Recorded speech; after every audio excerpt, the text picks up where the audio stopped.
Nimepewa fursa hii ya kuwa mgeni rasmi katika warsha ya uchambuzi wa mifumo wa uondoshaji wa taka ngumu katika ngazi ya kaya na maeneo ya biashara katika halmashauri ya jiji la Tanga.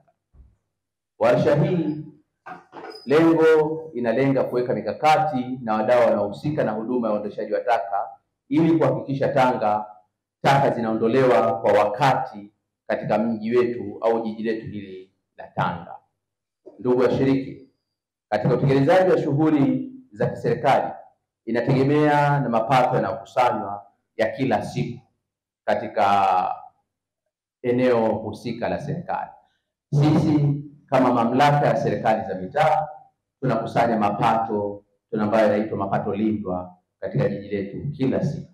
Ndugu washiriki, kwa mujibu wa sheria ya kupambana na kuzuia na rushwa sura ya 329 ambayo ilifanywa marejeo mwaka 2022 kifungu cha 7A na C kinaitaka TAKUKURU kufanya ufuatiliaji wa fedha za serikali na kufanya chambuzi mbalimbali za mifumo za kuziba mianya ya rushwa.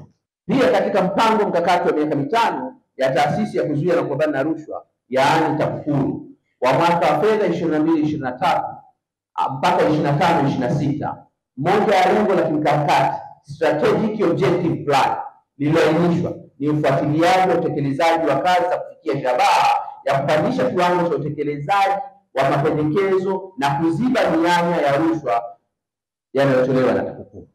Ndugu zangu, naomba nichukue fursa hii kuwapongeza TAKUKURU mkoa wa Tanga kwa kuonyesha kazi hii ya uchambuzi wa mfumo ulioifanya, ambapo wameweza kuonyesha changamoto mbalimbali zinazokwamisha shughuli za uondoshaji wa taka katika makazi na maeneo ya biashara kama ilivyoelezwa kwa ufupi na mkuu wa TAKUKURU. Kwa hayo machache, nipende kuchukua fursa hii tena kwenu kwa heshima, taadhima na kwa unyenyekevu mkubwa kuambia kwamba warsha hii ya kujadili matokeo ya uchambuzi wa mifumo ya uondoshaji wa taka ngumu katika ngazi ya kaya na maeneo yetu yote ya biashara katika jiji la Tanga imefunguliwa rasmi.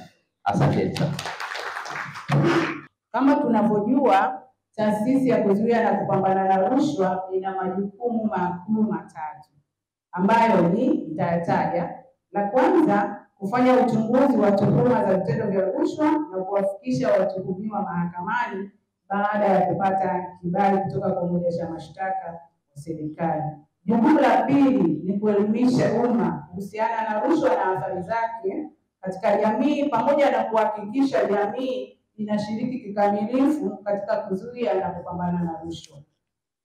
Jukumu la tatu, kuzuia vitendo vya rushwa kwa kufanya ufuatiliaji wa rasilimali za umma katika utekelezaji wa miradi ya maendeleo na kushauri namna ya kudhibiti ufujaji wa fedha na vitendo vya rushwa na kufanya uchambuzi wa mifumo mbalimbali na kubaini mianya ambayo inapelekea hiyo mifumo isiweze kwenda vizuri na kuweza kushauri namna bora ya kuziba mianya hiyo.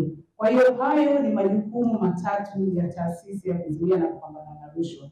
Lakini wakitupa washirikiana kwenye hili la pili la elimu kwa umma na hili la tatu la uzuiaji, itakuwa ni bora zaidi, kwa sababu inakuwa ni ile kinga ambayo hata Mheshimiwa Rais wa awamu ya 6 Dr. Samia Suluhu Hassan aliagiza TAKUKURU jikite zaidi katika uzuiaji na moja ya harakati na mikakati na kazi zinazofanyika ndugu rasmi ni kama hii tunayofanya. Kwa majina naitwa Kizito Nkwabi. Mimi nasimamia kitengo cha udhibiti taka na usafi wa mazingira katika jiji la Tanga.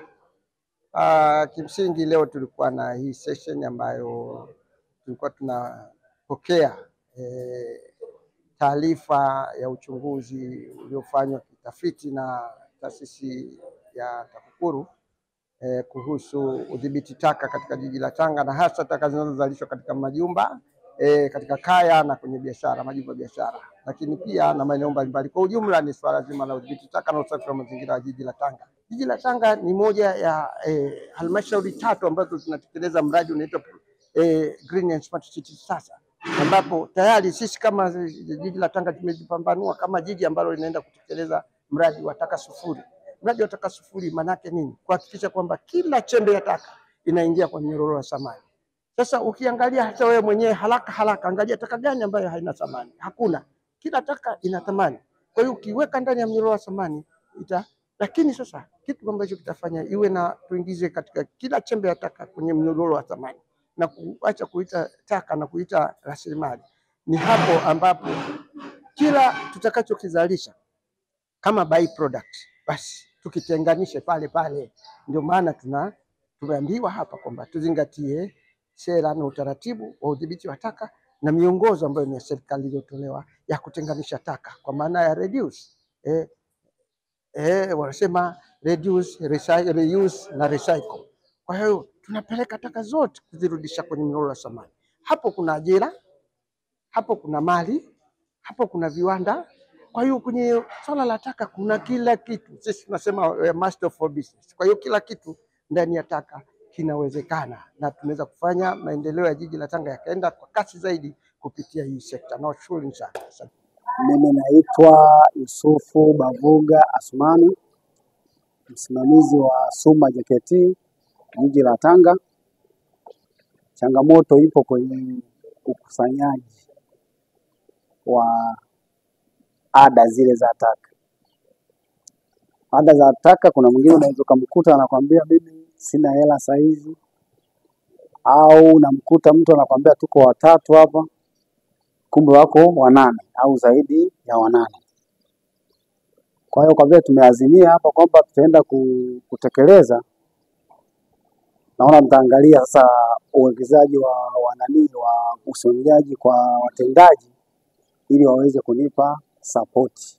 Nitaendelea kushika nafasi ya kwanza tena zaidi, ila kinachotakiwa tu naomba mnikabidhi jiji zima. Nikisha nikabidhi jiji zima, ina maana hata wale watu wangu wa kufagia niweze kuajiri wa kufagia. Nikishamaliza kufagia napakia mimi mwenyewe.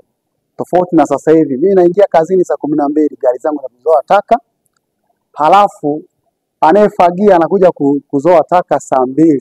Kwa hiyo tunakuwa tuko tofauti. Mimi nimeshapita kuzoa, wewe unakuja saa 2 kufagia. Kwa hiyo tayari uchafu unakuwepo tu.